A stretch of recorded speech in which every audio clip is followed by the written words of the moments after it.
it's Christina with Leads and Leverage, and I'm really excited to join you today. I'm going to do another episode of The Ribbit Show today, and if you are watching this in replay, would you do me a favor and please comment? Say hi, let me know where you are watching from, where you're located today. That would be awesome for me. I love to know where you guys are. I love to know where in the country, where in the world that you are. So thank you for doing that. And if you are watching me live, we're going to dive into today's Facebook ads question. Now, this is for real estate agents. Very specifically, I answer everything according to how a real estate agent should be running their ad strategy on Facebook. So I just want you to know that. But if you guys are here with me live, would you do me a favor? Would you comment? Let me know I can hear you.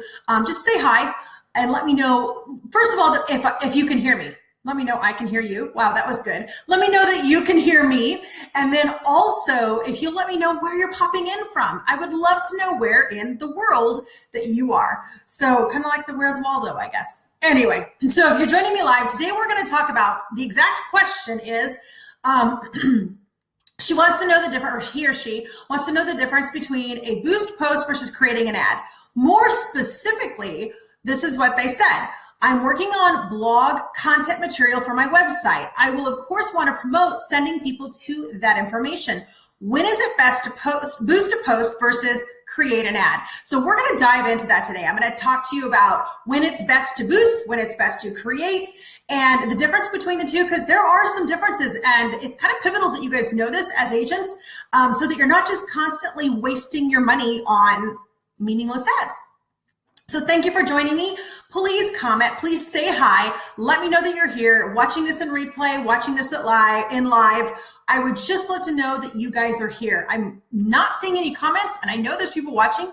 I'm hoping you guys can hear me, and I'm just not like, going like this without anybody being able to actually hear me. So do let me know if you can hear me. That would be great.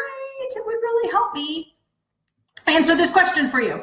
So let's do this. I'm going to go ahead and answer, hoping that you guys can hear me. Okay, good. Okay, Jerry can hear me. Awesome.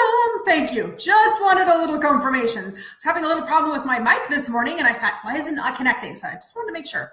So today's question. I am working on blog content material for my website. I will, of course, want to promote sending people to that information. When is it best to boost a post versus creating an ad? Thanks so much.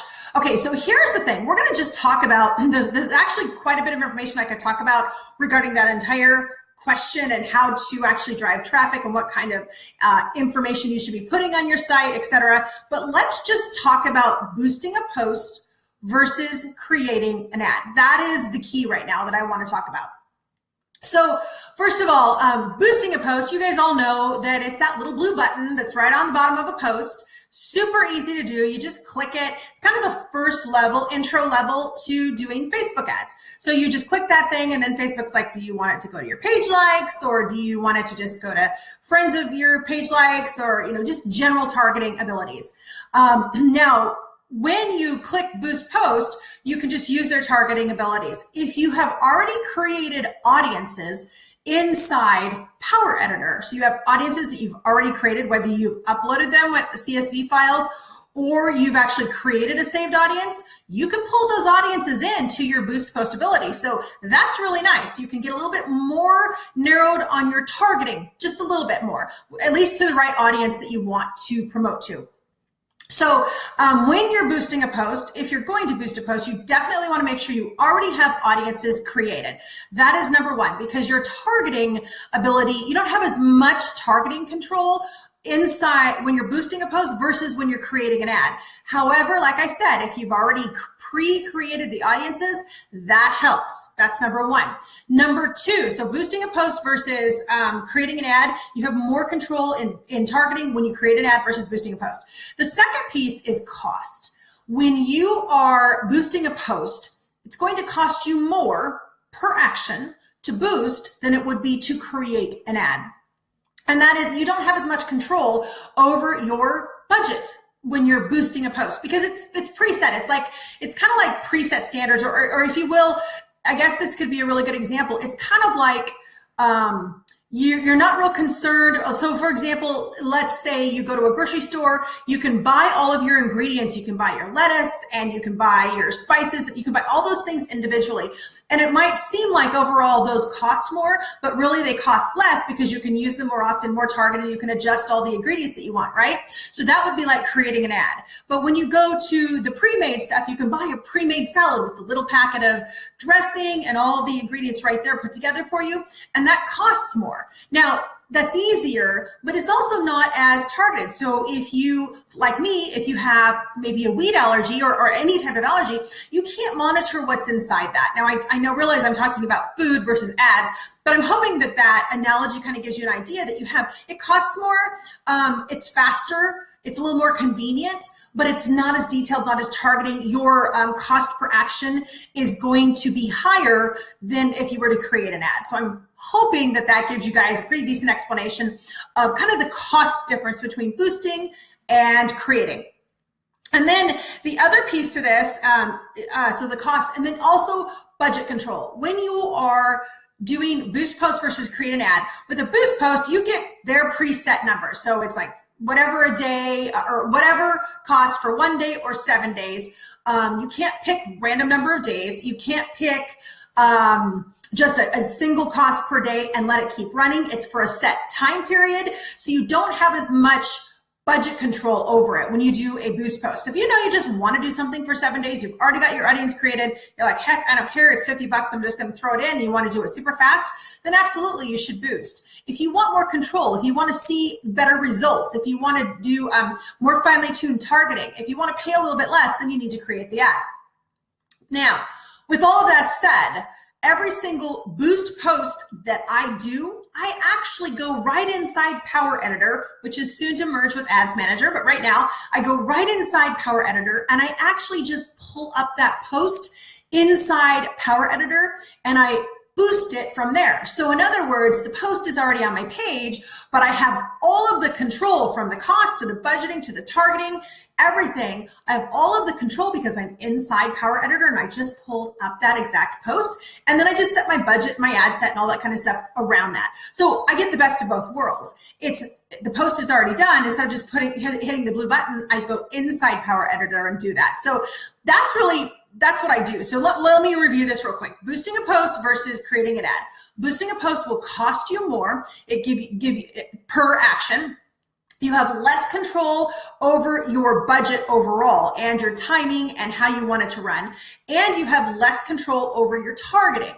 However, the advantage is if you already have audiences created and you're like, I'm just going to put $50 into this, I just want it to run for a week, then boosting a post is like picking up a quick meal at the grocery store, a quick salad already made versus prepping it for yourself. There are good pros and cons to both. So if it's a matter of just getting that out and doing it, then I would definitely grab that boost post option. But remember, just like when you do pre-prep stuff, you don't do it every day. It's not your main source. It's not what you would use every single time you run ads. So it's just kind of one of those real quickies, fast, easy one. Whereas creating an ad, it's really easy. You make sure you control your audiences, you control placement, where the ad actually goes, whether it's on desktop or mobile, where it's going in the feed, etc. You control your budget, how much you spend per day, per week, per month. You can keep the ad going to infinity.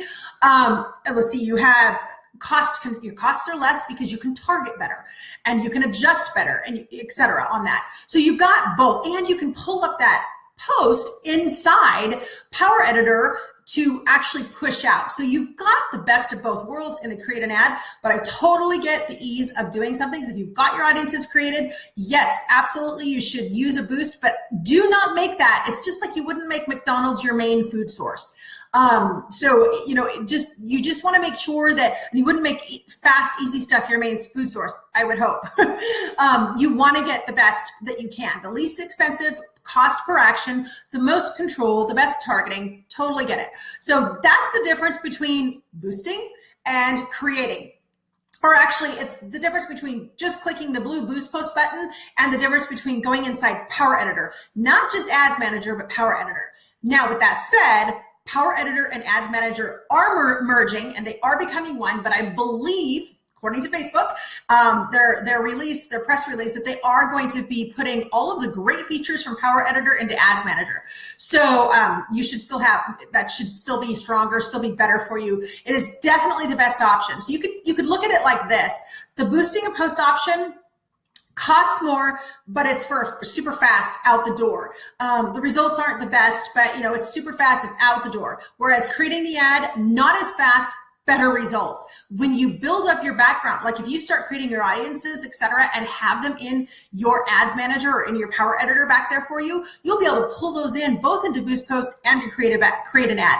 However, you're going to be able to adjust more in Create an Ad. You're going to be able to adjust, like I said, your placement, and a lot of it's your placement. So if you have an ad that you're pushing out, and they always want you to, Facebook always wants you to push to Instagram too, but you never want to push the exact same ad to both Instagram and Facebook. That's a segue.